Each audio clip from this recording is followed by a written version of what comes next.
They finally agreed to meet in person. Molly expressed to her mom that she felt nervous, but said he appeared normal, and they began officially dating soon after the meetup. It wasn't long before Joshua began spending more and more time with Molly and her loved ones, even choosing to enjoy Father's Day with Molly's dad rather than his own.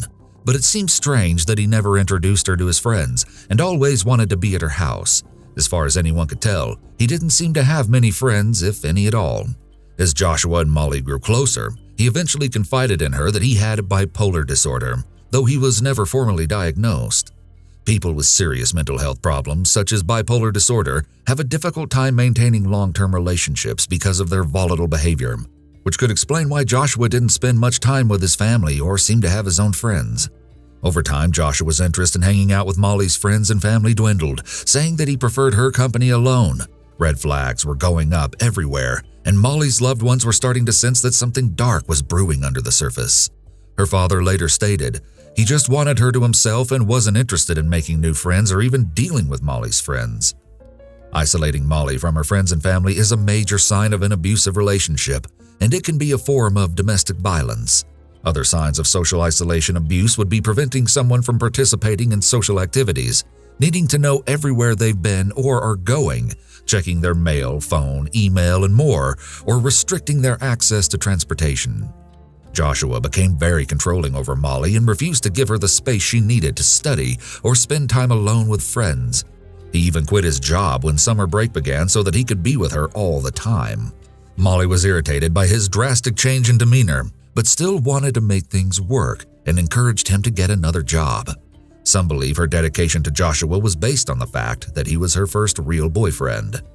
When this controlling behavior persisted, Molly told him that she needed some space from their relationship. Joshua tried to manipulate the situation by suggesting Molly was unhappy with other aspects of her life, not with him. Everyone was about to see a terrifying new side of Joshua.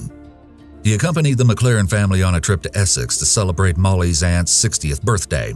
At the party, her parents couldn't help but notice that he kept a very close watch over Molly and seemed upset when she danced with her cousins. Afterward, the family headed to an inn where they had booked separate rooms for the night, but soon after arriving, Molly's mom received an alarming message from her daughter. Molly sent a WhatsApp message asking her mom to come to their room because Joshua was playing up. Both Joshua and Molly were clearly distressed over a disagreement when she arrived. Her mom quickly gathered that Joshua had been taking videos of Molly without her consent during the argument and was trying to use them against her. Another sign of social isolation abuse is attempting to make someone look bad or ruin your reputation, which may have been what Joshua was trying to do to Molly. That was the final straw for Molly, and after 4 months together, she told her mom that she knew the relationship needed to end. Still, she wanted to wait for the right moment to protect his feelings, but during a night out with friends, it all came crashing down. Molly told Joshua that they were officially done, and as I'm sure you can imagine, he didn't take it very well. Leaving a relationship is the most dangerous time for a domestic violence victim. Joshua felt like he was able to control Molly while they were dating, but he lost control of her when she broke up with him. Over the next few weeks, Joshua flooded Molly's phone with calls and texts, begging her to give him another chance, but she continued to hold her ground. That's when he took things to a whole new level, leaving hateful posts and accusations on Molly's Facebook page, even going so far as to tag her family and friends. In those first few weeks after they broke up, Joshua likely acted very remorseful, charming, and promised to change his behavior. This is part of the cycle of abuse, which draws victims back in. But when Molly didn't fall for it, Joshua was furious, which is when the hateful posts on her Facebook page started. Enough was enough. Molly's parents encouraged their daughter, who was now filled with fear and anxiety, to go to the police and file a report. Officers ran a background check on Joshua and found nothing, so they told Molly and her loved ones to block him on all social media outlets and report any additional abuse. Unfortunately, the disturbing posts carried on for several more days, so Molly went to the police again. Still, no further actions were taken to protect her beyond giving Joshua a verbal warning over the phone. Often the police don't take matters of harassment and stalking between exes as seriously as they should, because these crimes are relatively minor, especially in areas with high crime. However, these lower-level misdemeanor offenses sometimes can escalate and end in tragedy. Then, just a few days later, Molly went out to dinner with friends to celebrate her acceptance into a personal training program. but she was shocked when Joshua showed up at the restaurant. Molly was so uncomfortable that she left early. The goal of stalking is to scare the victim. Joshua started by flooding Molly's phone with messages, and then the stalking behavior escalated to showing up at her dinner with friends. The following morning, June 29, 2017, Molly went to the gym to practice for the upcoming program, but much to her terror, Joshua showed up too. Surveillance footage captured him creepily pacing up and down the stairs before entering the same upstairs room as Molly. He proceeded to lay out an exercise mat and work out very close to her. Molly hesitantly approached him before sending a worried text to her friend. At first, it was unclear how Joshua knew Molly would be at the gym, but apparently he had asked another woman to track her social media accounts and inform him of her whereabouts. Pacing shows that Joshua was in a high state of agitation. Molly left the room and frantically called her mom, explaining that Joshua had shown up at the gym. Molly's mom urged her to head straight home, so after it was clear that he had left the gym, she ended her workout and started walking to her car. That's when she sent the chilling final message saying, "I feel like I'm looking over my shoulder all the time." Molly was still sitting in her car typing on her phone when all of a sudden at around 11 a.m., Joshua opened the car door and began viciously attacking her with a knife. She didn't even have a chance to raise her arms and protect herself before he severed several major arteries. Molly screamed and pressed on her car horn, but it was no use. A brave man walking his dog witnessed the assault and tried to intervene by pulling Joshua out of the car, but his legs were drenched in blood and too slippery to grasp. The Good Samaritan screamed at another passerby to call the police as he pleaded with Joshua to stop killing her. When officers arrived at the chaotic scene, they found Joshua covered in blood. His hands were severely wounded, with some sources stating he later had to have a finger amputated. Nevertheless, Joshua calmly said, "She's in the car, I've killed her," before putting his hands on the police vehicle and surrendering. He was placed under arrest but denied the murder charge on the grounds of diminished responsibility, saying he was only guilty of manslaughter. When Molly left Joshua, he felt very out of control. Abusers hate feeling out of control. When nothing worked to get her back, he made the decision to take back control by killing her. In his mind, this is justified because he believed that she had betrayed him. News of the horrific attack spread fast and sent shockwaves across the nation, but even more shocking was the brutal nature of the killing. A forensic pathologist stated that Molly had suffered a minimum of 75 knife wounds to her head, neck, and chest, and that her throat was entirely cut through. Joshua had deliberately finished the assault with a slicing motion to inflict maximum damage and leave no room for medical intervention. This type of attack is often referred to as an overkill. Overkill is the use of force or actions that go further than what would be necessary to achieve killing someone. Overkill is rarely seen in crimes between strangers and is frequently seen in cases that involve exes or family members. Joshua stabbing Molly 75 times would be a typical example of an overkill. Joshua claimed he had no recollection of the attack during the agonizing trial, and his attorney argued that significant childhood trauma left him with a personality disorder. However, the prosecution called upon a psychiatrist who testified that Joshua was focused and in control, with no sign of a personality disorder. Furthermore, prosecutors showed the court surveillance footage of Joshua purchasing a knife and a pickaxe just days before the murder, proving premeditation. But there was still one more shocking revelation. Someone can be focused and in control but still have a personality disorder. People who commit murder often have significant childhood trauma. However, it is unlikely that he had no recollection of the attack. This was not a crime of passion in the heat of the moment. He planned this well in advance and probably thought about it several times before it actually happened. He may have even had the knife with him when he showed up at the restaurant the night before, but the right opportunity didn't present itself. When he saw Molly alone in her car, he saw that as the moment to carry out his plan. Unbeknownst to Molly or her family, Joshua had reportedly stalked and harassed at least one other woman shortly before they met. Alexandra Dale, one of his ex-girlfriends, testified that she spoke to the police 3 times about Joshua, saying he threatened to drown her and slashed her car tires. Yet according to several reports, the police took no action after these initial reports were made. In less than 4 hours, the jury unanimously found Joshua Stimson guilty of murder, and he was sentenced to a minimum of 26 years behind bars. Now, let's move on to our next case. Singaporean graphic designer Anthony Ler told reporters at his wife's funeral, "She's the angel, I am the devil." He was right. 28-year-old Anthony Luhr met Annie Long when she was just 15 years old, and they were married 5 years later. The couple welcomed a daughter in 1997, but things were far from picture perfect. You see, Anthony struggled to hold down a steady job and was known to gamble what little money they had away. Not to mention, Annie uncovered several affairs between her husband and different women.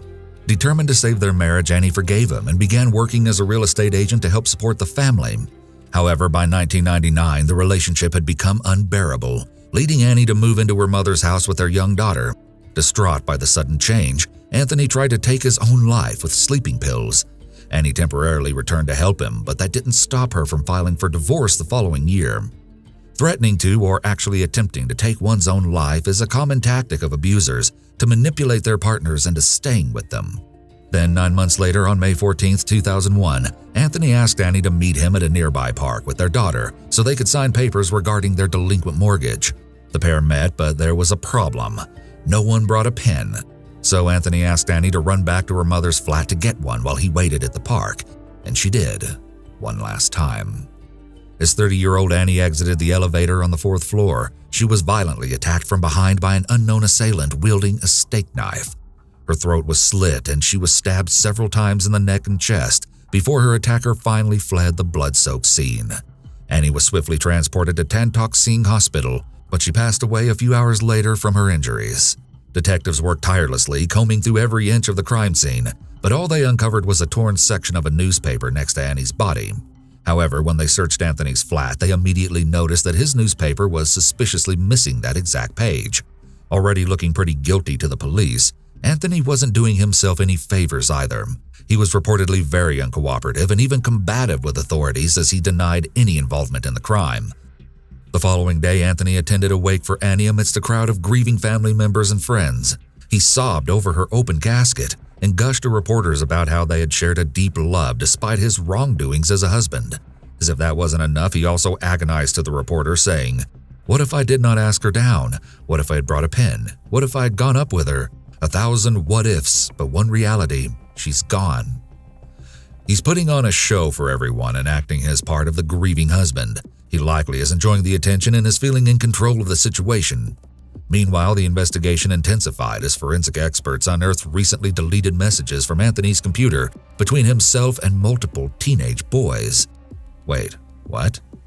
4 days after the murder, police brought the two teenagers in for questioning, and it didn't take long for the twisted story to unravel. One of them was 16-year-old Gavin Ng, and the other was a 15-year-old secondary school student we will refer to as Z. Investigators were stunned to the core when Z came right out and confessed to murdering Annie Long, but they weren't terribly shocked to find out that he acted under Anthony's orders.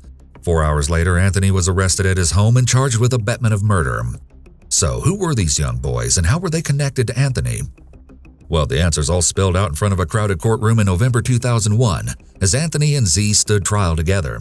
As it turns out, Anthony took a liking to a small group of teenagers who often spent time outside a local McDonald's. He visited the boys frequently and eventually inquired about whether they would kill for money. They all thought he was joking at first until he offered up $100,000 and named his wife as the target. Anthony was gaining their trust and cooperation by visiting with them frequently. This indicates that Anthony was planning this for quite a long time. The boys were young and probably looked up to him. Gavin and Z also likely felt special as they were chosen by Anthony out of the whole group. The high amount of money was also very enticing. They also had a grown-up that they knew and trusted telling them that murder was okay. Anthony turned to Gavin and Z and explained that he needed their help carrying out the murder. He gave them detailed instructions on what to wear and how to kill his wife without being caught, even advising that they take her wallet to make it look like a robbery gone wrong. However, when Anthony took Gavin to his home and invited him to practice slicing into a bolster wrapped with newspaper, the young teen started having second thoughts. "He told me the skin of the neck was as thin as a newspaper," Gavin later said in his testimony. Gavin allegedly tried calling Z to tell him about the terrifying training exercise, but he couldn't reach him. It wasn't until 2 days after Annie's murder that he finally caught up with his friend who, according to Gavin, confessed, "Anthony's wife, I do already." Gavin was never charged with any crime. There's no legal obligation for a person who is not a mandatory reporter to call the police about a crime that hasn't occurred, even if they have compelling reasons to believe it may. If this was not the case, perhaps Annie would still be alive today, and certainly Gavin would have been charged. On the night of the murder, after being fully prepared by Anthony with a list of do's and don'ts, Z rode with him to Annie's flat with a knife concealed with a newspaper tucked in his waistband. They went in different directions from there, Anthony to the park and Z towards the flat, but continued communicating by phone. As part of the calculated scheme, Anthony told Annie that he forgot to bring a pen. Z was waiting outside the elevator door and ambushed the mother right as she stepped out, fleeing down the stairs to avoid being seen. Z also told the court that Anthony had admitted to trying to murder Annie in the past, but his daughter's presence stopped him. Throughout the trial, Anthony appeared cheerful and would often smile despite the horrific circumstances. He maintained his innocence in the death of his wife. Furthermore, he told the court that it was all just a big misunderstanding and that the boys clearly didn't realize he'd been joking all along. I had to give him a target. It was more a challenge of their guts and to expose their bluff, he said. Of course, the prosecution wasn't buying any of it. Another possible motive was to punish his wife for leaving him and take control of the situation. As the judge sentenced Anthony Lehr to death, he remarked that the crime was a serious death match on the chessboard of reality, where the young men were to be his pawns and he, as king, would direct the demise of his queen. Anthony simply smiled at this comment. He was executed by hanging on December 13, 2002. Due to his young age, Z was spared the death penalty, but he was given an indefinite prison sentence. After 17 years behind bars, he was pardoned in 2018 at 32 years old. While this insane case has gone down in history as one of Singapore's most shocking crimes to date, it's important to remember the life that was lost. Annie Long was a devoted, kind, and compassionate mother who didn't deserve the fate that befell her, unlike her monstrous husband. Now, let's move on to our next case. Stomach! Get on your stomach! Get on your stomach now! Get on your stomach! Clear that passenger. Hey, clear that car. Clear that car. If you move, I'm going to shoot you. You understand? Cross your feet and bring them to your butt. Cross your feet and bring them to your butt.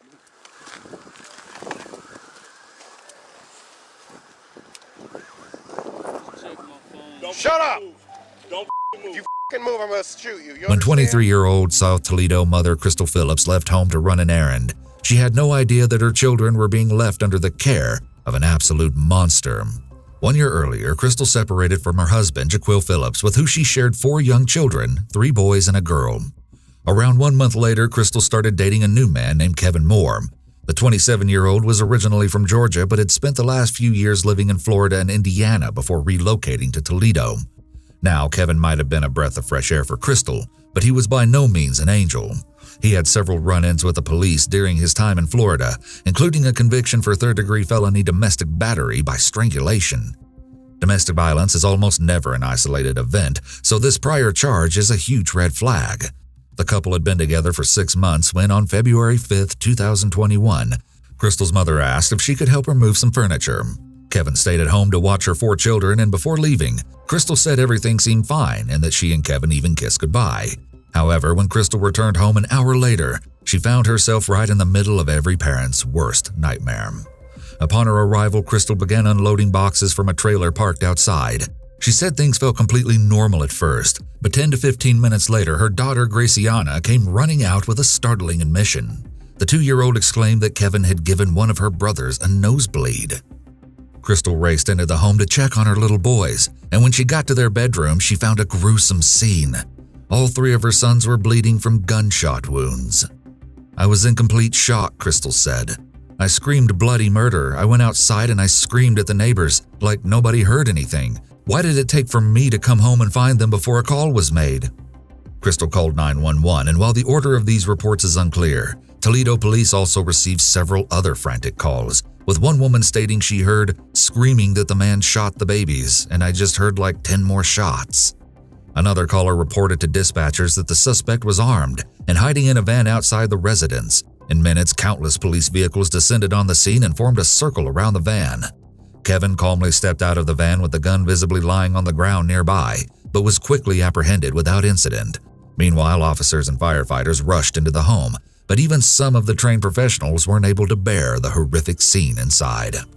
It was clear that all 3 boys had extensive gunshot wounds, and unfortunately, emergency responders found that 1-year-old Gabriel and 5-year-old Amir had already passed away from their injuries.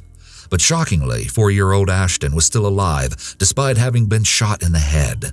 The little boy was swiftly transported to the University of Michigan C.S. Mott Children's Hospital in Ann Arbor, where he continued to fight for his life. The couple's daughter, Graciana, was uninjured and placed in emergency custody with her father, Jaquel. A neighbor later stated that she didn't hear the shooting at first, but after stepping outside, she heard several gunshots before witnessing Kevin as he tried to hide the gun in the snow. She also reported that she initially believed Crystal and her young daughter to be victims as they were lying on the ground outside. All of this happened very quickly if Crystal was only gone for an hour. Kevin may have killed the boys as a way of punishing Crystal, although if that is the case, it is somewhat surprising that he waited until she left in order to kill them. Making her witness the crime would have been more of a punishment. It's also possible that he was jealous of the attention the children received from Crystal. Another possibility is that this was not planned out in advance. Kevin had a history of extreme violence and was likely very quick to anger. Watching young children requires a lot of patience. All of this combined is a recipe for disaster. He may have become very agitated and frustrated in the heat of the moment and snapped. Ashton, who had been shot straight through his tiny jaw, was listed in critical condition at the hospital, but a few days later, they changed his state to stable. After being placed in a medically induced coma, the toddler woke up and started gaining minimal control over his hands, feet, and face. He underwent several surgeries but is reportedly recovering from the horrific ordeal. Crystal, who spent day and night at the hospital with her son, immediately fell under fire on social media as harsh allegations and even threats against her streamed in. However, she adamantly denied that Kevin had ever been violent towards her or the children, saying, "I really have no clue what happened. We weren't on bad terms, there was no violence, there was nothing." Still, some investigators believe the brutal attack might have been related to a fight between the couple earlier in the day.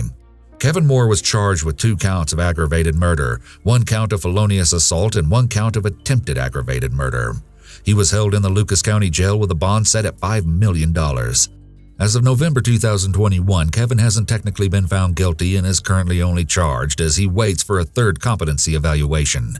He was previously deemed competent to stand trial twice before, but his attorney requested a different psychiatrist evaluate his mental status at the time of the offense. Family members of the lost boys have held protests outside the jail, demanding that he stand trial. It is a long-held constitutional due process right in the United States that a defendant must be able to assist in their own defense. For a person to be deemed competent to stand trial, a defendant must be able to understand the proceedings. Mentally incompetent people cannot be convicted of a crime. The defendant's competency to stand trial is legally unrelated to their mental state at the time of the alleged crime. What is legally required is that they are competent during the criminal proceedings. Whether a defendant has a mental